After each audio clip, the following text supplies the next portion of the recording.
Everyone good? Good afternoon. My name is Deputy Russell Davis, Santa Clara County Sheriff's Office Public Information Officer. Before we start, I'd like to put out my thoughts and prayers to the victims and their families of what happened today.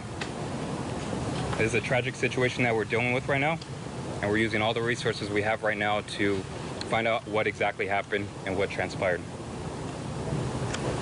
Our first primary focus is public safety. We want to ensure everything that happened from today is we want to ensure the biggest public safety for the surrounding area and our whole community. This morning at 6:34 in the morning, Santa Clara County Communications received 911 phone calls of a shots fired call in the area of 101 West Younger Avenue, located in the city of San Jose, which is directly adjacent right next door to Sheriff's Office headquarters. Deputies responded and received information that there were multiple shots fired calls located from that building. During this time, this was during a shift change where deputies from the midnight shift and day shift were on at the same time, going through a transition into different shifts. Once we received that information, deputies and surrounding officers immediately responded to the location and addressed the threat in the situation. They did not wait. They immediately went into the scene and rendered first aid and rescued victims out of the building as fast as they can to figure out what was going on. I can tell you this was at a Valley Transportation Authority light rail yard, which is next door to Sheriff's Office headquarters.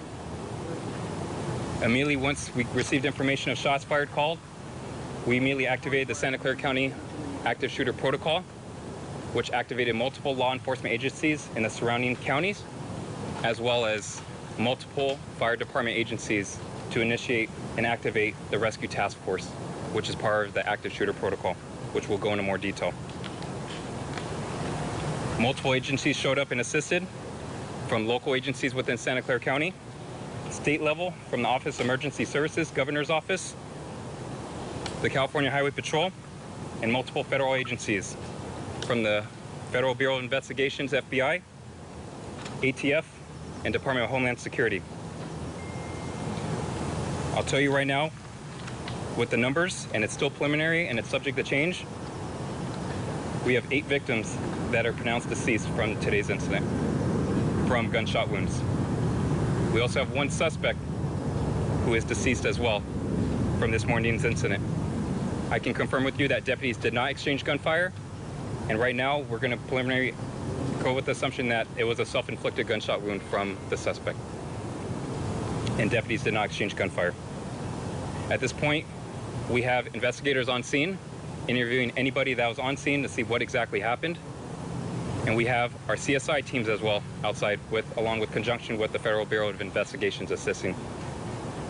Right now, if you are looking for a family member, loved one involved with this incident, we ask you to contact our Reunification Center, which is over here at 70 West Heading. It's located at the Isaac Newton Auditorium. We have grief counselors on scene. The phone number to call is 408-209-8356. I'll repeat it one more time, 408-209-8356. So this incident is going to take some time, and the reason why is because we're going to use all necessary methods to ensure the public safety for everyone. We actually had an explosives dog on scene, which detected to some type of explosives material at the crime scene itself. At that point, we activated the Sheriff's Office bomb squad, who is currently on scene and render any type of suspicious packaging safe at that point. I'll tell you, it's going to take a long time to render these areas safe. They have to go through every room and every building to ensure that everything is safe. So that's such as in bringing in a bomb robot in there, and it takes time. So I ask for your patience on gathering further information from here. It's going to be some time. Other than that, we have detectives on scene. We're doing everything we can, but I'll tell you this, with the training that we've been doing with our active shooter protocol, this could have been a lot worse of a situation. This is a very unfortunate situation. But with the training and everything that we have with this protocol, this could have been a lot worse than what it was, unfortunately. So that being said, I'm going to pass it on to Sheriff Lori Smith, who's going to give you further information from there. What are the areas that you're covering with the bomb squad? The bomb squad is pretty much activated, and they're searching every crevice of the whole building to ensure that everything is safe. Okay. And that's where it's going to take some time. The VTA Transit Center? The VTA Transit Center, which is a light rail, it's pretty much a light rail facility, pretty much, light rail garage. What is the reason that Homeland Security is involved? You know, we appreciate having federal agencies coming out. They come out here just to provide resources for us. Hey, do you need any assistance? And, you know, in that case, and if we need help, we'll ask them out in that case. So they're just being that entity to help us out. How many rooms will the robot have to go through? It depends how big this building is. I haven't been in the building myself, but it's going to take some time. So we ask you for that patience. Any indication on motive? Any indication on motive? We don't have that information right now. This is still preliminary. This is still ongoing. All the information I have is I can give out at this point, and we're still getting as we get along. Were there any red flags? The search area for explosive devices, and is there any indication that the people who were killed were specifically targeted, or was this someone, an employee showing up at work with a grudge and just spraying indiscriminately? So this is a big building. I can't get into the details how big this building is, but it's a pretty decent-sized building. In regards with motive, I don't have that information. This is still preliminary, and I'm still trying to get that information at this point. Do we know if the shooting took place inside, outside, or either way? I don't know at this point if it's inside or outside. We have. Questions after. Yeah, I'm going to pass it off to Sheriff Lori Smith, and then she's going to take over from here. So what I'd first like to do is tell everyone that my heart really goes out to the victims. These were county employees, and we're doing everything we can to help them, including the Family Reunification Center. But I really want to commend the law enforcement in Santa Clara County. Several years ago, the Sheriff's Office, in conjunction with the County Fire Department, began a series of trainings for active shooter. And that training has happened throughout the county with law enforcement and all fire agencies. And why that differs is that at the time there's an active shooter, as soon as we can get one team together, we go in. The first teams through the door were the Sheriff's Office and San Jose Police Department, and they're my true heroes. There was active shooting going on at that time. There were victims shot in 2 separate buildings, but they responded the way that they should. They took their life in their hands, and I know for sure that when the suspect knew that law enforcement was there, he took his own life. Our deputies were right there at that time. So it's a very complex investigation. We now know that San Jose is working on the house fire, and we're still putting that together. But our detectives are on scene, and we're doing everything we can to identify the victims as soon as possible so their loved ones can know. So thank you very much for covering this, and we will continue to give you updates as the investigation progresses. Was the suspect known to law enforcement? It's still too early for us to know, but the suspect was an employee also. Thank you. I'm going to pass it on to Governor Gavin Newsom.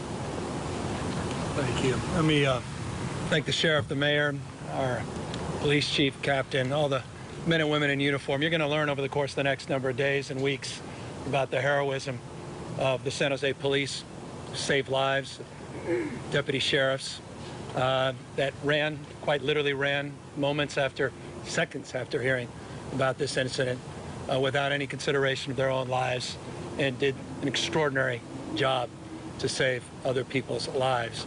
That said, there's a numbness I imagine some of us are feeling about this, because there's a sameness to this. Anywhere USA. It just feels like this happens over and over and over again. Rinse and repeat, rinse and repeat. It wasn't that long ago I was standing out here talking about the tragic loss of children, one in a mother's arms, the Gilroy Festival, just here in this community, down in Southern California, and San Bernardino. Remember a few years prior in Santa Barbara. Pick a state. And here we are in the United States of America, where we're experiencing something just is not experienced anywhere else in the world. There's a sameness to this. And that numbness, I think, is something we're all feeling. All of us gathered here today, looking at this scene, listening to governors, mayors, chiefs, speaking similar tone and terms, expression of condolences, all the right emotions and perhaps the right words, but it begs the damn question, what the hell's going on in the United States of America? What the hell's wrong with us?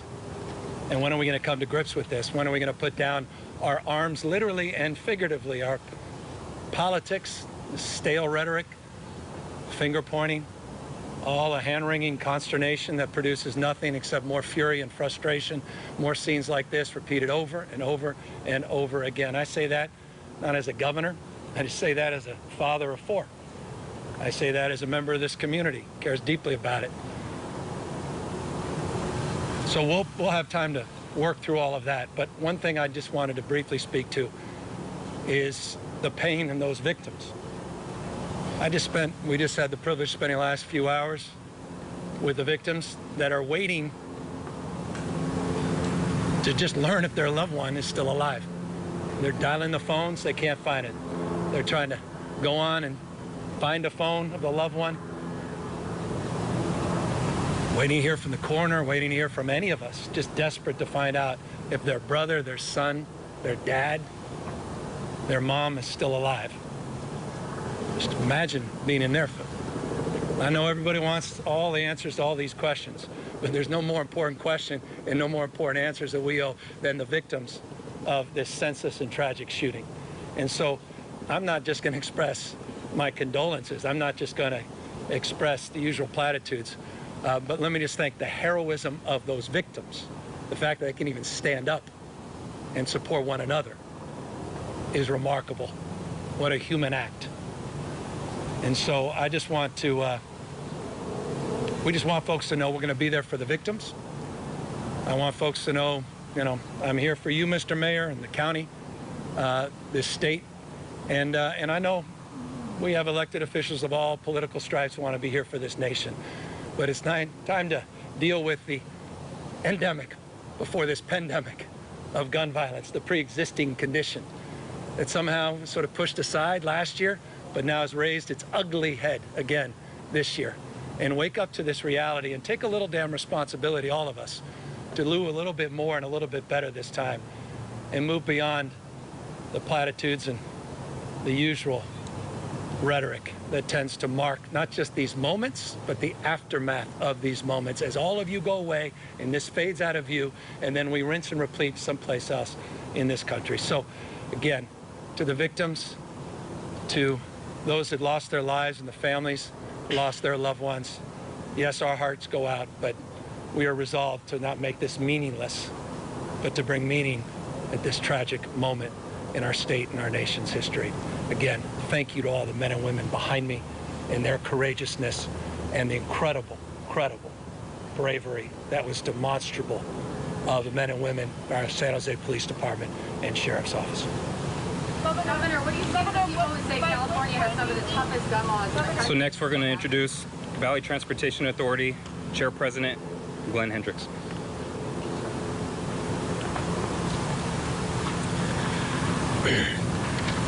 As you all know, a horrible tragedy has impacted the VTA family, the organization, and our whole community. And our thoughts and love go out to all the employees who have been directly and indirectly impacted by this horrible event. I want to let you know that the families have been moved to the Family Assistance Center at the Red Cross to continue to have meet with counselors about what's happening. We're really grateful for the outpouring of support that has come from union leadership and transit organizations from across the country. The VTA has suspended its light rail service and will probably be suspended for several days as we work through being able to get back into the yard. We'll be setting up bus bridges to go ahead and help get our customers around. We're asking that our customers be patient with us as we work through this event and try and recover our service. And I also want to thank all the law enforcement that's been involved in their quick reaction and the way they've been dealing with everyone who is involved by this. And once again, I want to say how terribly sorry I am and want to thank everybody in the VTA family who's been so affected. Next, we're going to introduce the President of the County Board of Supervisors for Santa Clara County, Mike Wasserman, and County Supervisor Cindy Chavez.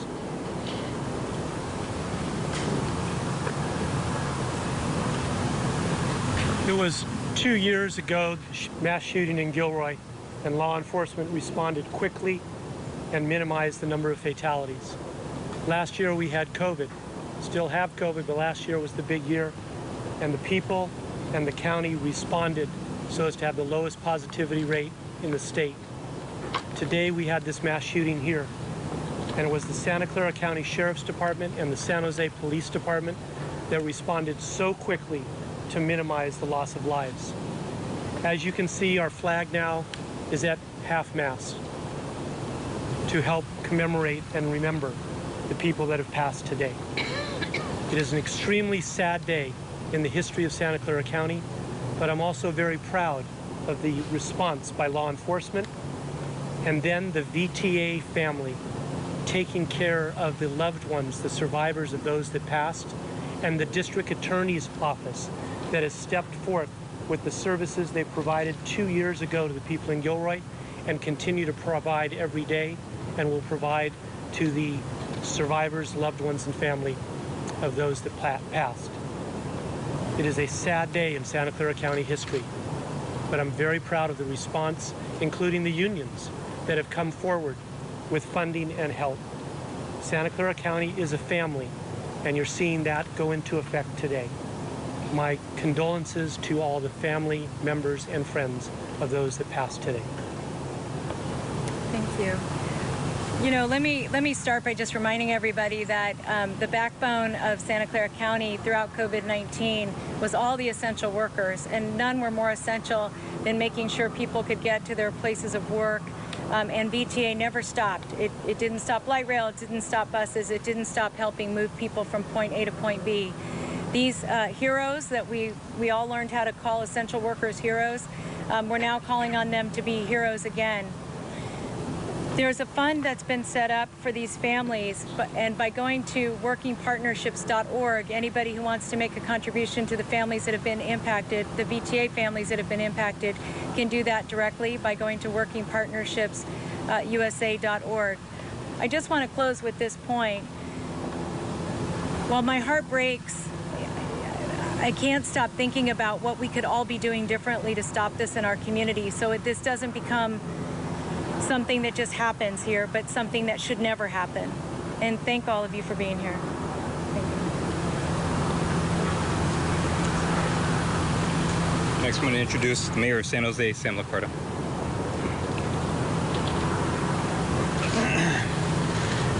It's been said before, but it's worth saying again. Our hearts are broken for the family members who have lost their loved ones, for our VTA family members who have lost their friends and colleagues. I'm joined here by Councilmember Raul Perales, who himself lost a dear friend, and Councilmember Matt Mahan. These are members of our community. These are members of our families. And right now, this moment is for mourning and for supporting those families and friends and loved ones. And we're going to do everything we can here at the city with all of our partners, and I'm so grateful for how everyone has stepped up. The Valley Transportation Authority and the county, and to have the governor come down here, literally came down here, said, I don't need to speak to anybody on any stage or anything, I just want to be here for the families. For hours he spent with the rest of us simply to be here with us. Everyone has stepped up in such a tremendous way, showing the heart of our community and how we care in times of tragedy. Tomorrow, we're going to have a vigil at 6 p.m. at San Jose City Hall. We know that our entire community will need this moment and many others to mourn together. And so we want to bring people together to be able to at least share a common humanity, particularly given all that we've been through over the last year and a half. This is a time when we need to be together. I want to thank Working Partnerships USA and South Bay Labor Council for setting up a fund, and we encourage anyone who wants to give to help support families in this difficult time to please give generously to that fund. These are, as Supervisor Chavez said so well, these are the women and men who support our community through this pandemic. They showed up at work every day as essential workers, despite risk to their own health. And they did it because they understood their mission, their commitment to public service. We owe them and their families so much. And I am so grateful for the San Jose Police Department and the Sheriff's Office that responded so quickly, undoubtedly saving lives as a result. We will continue to show our resolve as a community to come together. And as the governor indicated, we've got a lot of work to do to start to work on solutions. That work is still ahead of us. For now, we focus on everything we can do to support these families and their loved ones. Thank you.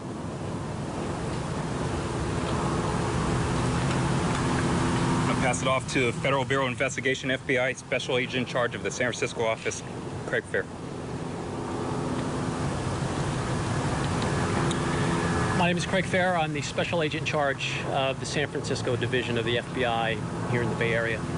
On behalf of the FBI, I would like to express our condolences to the families of the victims, VTA, family, and to the city of San Jose in the wake of this tragic crisis of which the FBI is no stranger to responding to. The FBI is assisting the city of San Jose, the San Jose Police Department, and the Santa Clara Sheriff's Office in this investigation. They are lead. We are providing assistance in the form of evidence response and recovery. We are flying national assets from Quantico, Virginia. We will be providing ballistics, technical forensic equipment and analysis. We will be bringing teams in from other divisions throughout the FBI to assist in the analysis of the crime scene. That is going to take some time. It is complex. We are very deliberate. We are required to map, catalog evidence, and that is going to take some time, and I'm asking your patience in that process. We are also providing victim assistance, victim services during this crisis to help families heal in the wake of this. We will be here as long as needed and to continue to provide that assistance. I would also like to commend the first responders, the officers who went in at their own peril to assist in taking out victims from that crime scene. Thank you very much. Special Agent, could you describe a little bit how complex this is? It looks like it's multiple buildings. You're already starting to map it. I see some of that. This is a really, you're talking multiple locations, right? It is multiple locations. It is, as I said, it's a very sizable crime scene. We are currently in there looking at how we need to go and how we need to process that. That is also going to take some time before we actually start processing this. Any idea how long? Days? Potentially looking at days, but I don't want to get into that right now, Stephen. Pass it off to Alcohol, Tobacco, and Firearms ATF Assistant Special Agent in charge, Joshua Jackson. Hey, good afternoon. My name is Joshua Jackson. I'm the Assistant Special Agent in charge with the ATF San Francisco Field Division.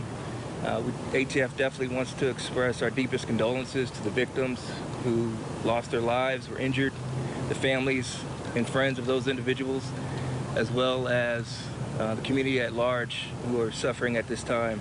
ATF is here supporting this investigative effort, as well as providing all of our experts in firearms, arson, explosives, to include our certified fire investigators, our certified explosives specialists, as well as our explosive detection canines. In addition to our personnel, we're also providing firearm ballistics information and resources related to our National Integrated Ballistic Information Network, NIBIN, as well as tracing.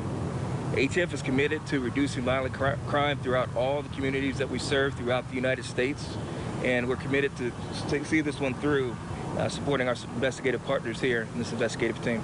Thank you. Joshua, can you talk about the different dogs? We've seen like all kinds. They have different specialties. Can you talk about that? I can comment on the ATF explosive detection canines that we have. Currently, we have 5 ATF explosive detection canines that have been deployed to support investigative efforts, and those canines are being deployed on the scene right now. Talk about the importance of NIBIN in this case. NIBIN is important as far as it provides ATF and our investigative resources the ability to be able to trace firearms and ballistics evidence to link it to other firearm crimes or other crimes that might be involved. It's not to say that the evidence here has not been processed for Niven yet. The crime scene is still being processed as we speak. Evidence is still being taken into custody. That will take place at a later date. Thank you. You will use Niven, is that correct? So we're going to pass it off next to San Jose Police Department Chief Anthony Monta. Good afternoon. I want to extend my sincerest condolences to the victims, family, and our community. There's no doubt that the courageous acts of our men and women at the San Jose Police Department saved lives and helped rescue the over 40 employees that were present at this facility. Again, I'm extremely proud at the partnership that we have with our Sheriff's Department, the Fire Department, our federal partners, again, to limit the loss and the tragedy that has occurred today. We are here to support our community, our families, and our law enforcement partners as we help them with their investigation. Thank you for your continued support of the San Jose Police Department and of all law enforcement here in the county.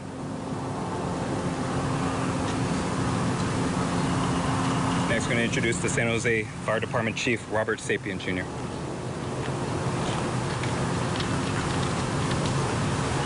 Good afternoon. My name is Robert Sapien, San Jose Fire Department Fire Chief.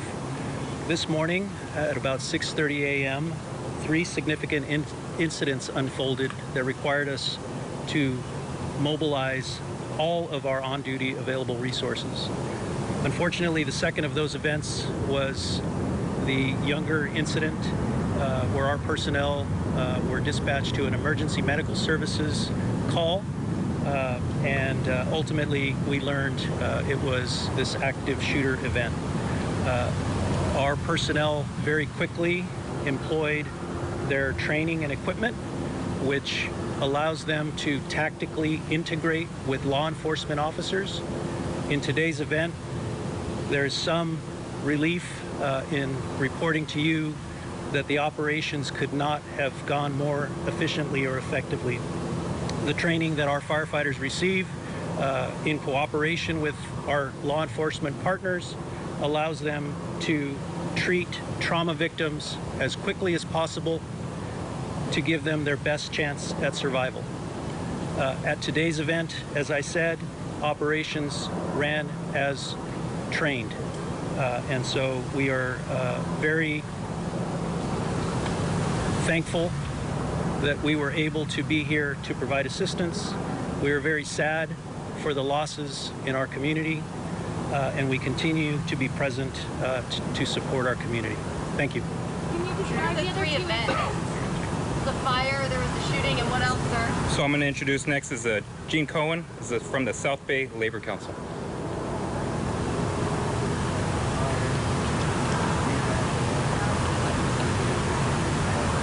Good afternoon. My name is Gene Cohen. I'm the Executive Officer of the South Bay Labor Council.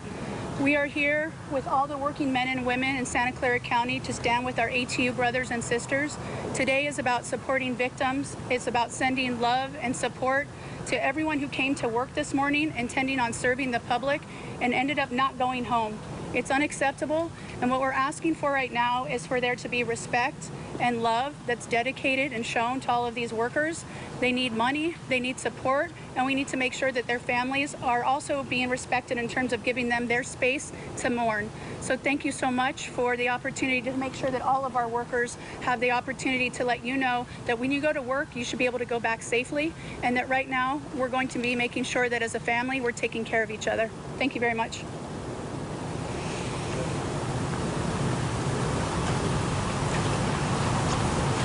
Okay, I just would like to close by saying this is an active Sheriff's Office investigation, and we will continue to provide you updates. But again, the deputy sheriffs from the Sheriff's Office, the officers from San Jose Police Department ran into the building while shots were being fired, and I know that it saved many lives.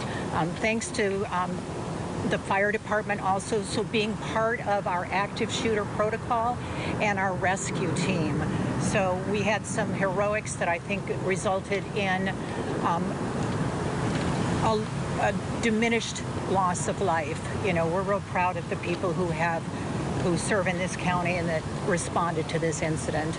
And we will take some questions, and you can direct the questions at any of the speakers if you would like. Can you please explain, even in general terms, where the fatalities were located? Were they all located inside a building on a particular level? If you can explain what that building is used for as well, that would be. So in regards with fatalities and locations, like I was saying earlier, it's still preliminary at this point. So one, we have to get the Sheriff's Office bomb squad in there to clear the area for investigators to go in and conduct their investigation. So this is going to be a very timely and methodical situation. So it's going to take a lot of time. So I don't have that information at this point. All the bodies were found inside a facility, in a building, or outdoors? It's within that facility area. I don't have those answers at this point. So it's still preliminary. Indoors or outdoors? It can be either. I don't have that information at this point. It's still preliminary. Has anybody moved? You talk about 9 dead, including the shooter. Were there others that were wounded? So, on top of the fatalities that I mentioned, there is one person at a local trauma hospital that is listed in critical condition at this point. Was the shooter legal gun owner, and can you say what the weapon was that he used? Right now, I don't have that information in regards with what weapon was used in that information. So the bodies that are still inside the facility,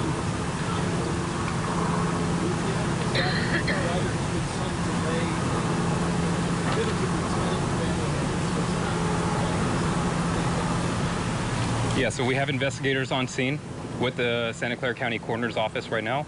So they're doing their investigation to follow up, see what they have, and also contact the next of kin. And we just want to make sure we ensure the privacy for the family and loved ones that were involved in this situation. Were there any weapons recovered from the house? I'm sorry? Were there any weapons recovered from the house? That's still ongoing. Weapons regarding with the suspect's house, we don't have that information right now. It's still ongoing in that case. What was the connection between the fire at his house and the shooting? Did the fire erupt before he left to go to? So I know there's some speculation saying there's a house fire within the city of San Jose and then something involvement with this. Again, we're using the investigators to determine if there is any type of connection to that case, but right now it's still preliminary and ongoing. Yes, sir. Can you confirm more victims were found at the gunman's home? I don't have that information at this point, so in regards with the house fire. Any other questions? Do you have any more details? Were discovered or indicated by an explosive detecting dog in the building? Correct. So there's an explosives detection dog, an EOD dog is what we call, that detected on a suspicious device. Immediately we activated the Santa Clara County Sheriff's Office bomb squad, and they're going to use their protocol and pretty much canvass that whole area to ensure that it's safe for our investigators to go in and conduct their investigation at that point. So it's going to be a very timely, methodical. We're going to be there throughout the night to clear every room and every crevice of that building. We know that is a very big building, and we're going to use everything because we want to ensure the safety for the deputies and investigators and everyone else around, that it's clear and safe in that case. Jesse.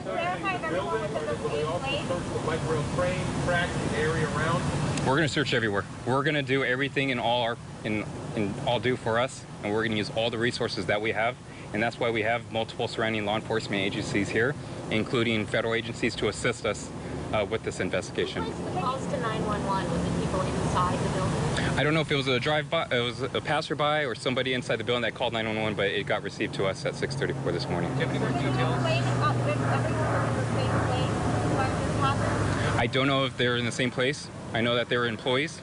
I'll tell you that the suspect that was deceased is an employee from VTA. One more question, then we're going to wrap it up. Can the fire chief describe it? I'm sorry? Can you describe the explosives that were found? Explosives, it's still preliminary.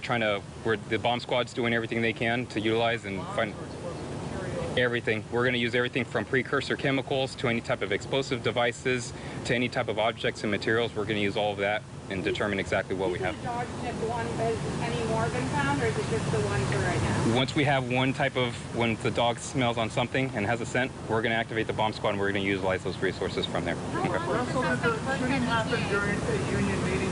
I don't know. That's just still, again, preliminary, and then we're still trying to get that information. What I'll tell you right now, just to wrap things up, this is our last press conference for today regarding this incident. Again, please give us patience and time with this. We want to be very methodical and very transparent and make sure we do a thorough investigation on this. So please give us time.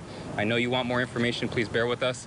And then once we have more information, we will send out an updated press release statement from our agency. Okay. Thank you, everybody. Fire chief about the 3 different incidents. What were the 3 different incidents that utilized all your resources? We've been listening live to a breaking news update on the shooting in San Jose where 8 people were killed at a VTA yard. The gunman also dead. We have identified him as 57-year-old Sam Cassidy. And as we just heard on that update, which we're going to go back and listen to quickly, they're saying some more. Second alarm fire.